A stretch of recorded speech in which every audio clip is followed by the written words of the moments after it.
Būna dienų, kada tikrai nesinori mokytis. Bet įsivaizduok, tavo didžiausiam priešui sekasi, o tau ne.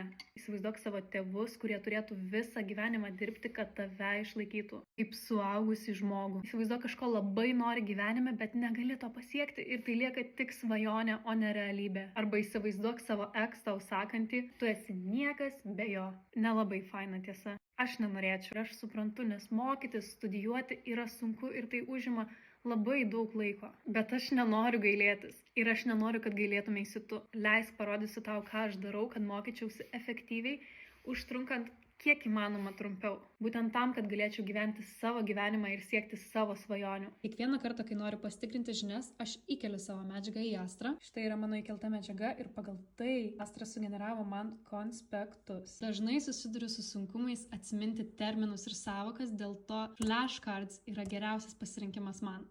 Tai padeda man įsiminti informaciją greitai ir žaidimo formoje, dėl to aš taupau daug daugiau laiko, negu tiesiog skaityčiau vadovėlį. Tikiuosi, tai tau padės ir sek dėl daugiau mokymosi patarimų. Bučkas.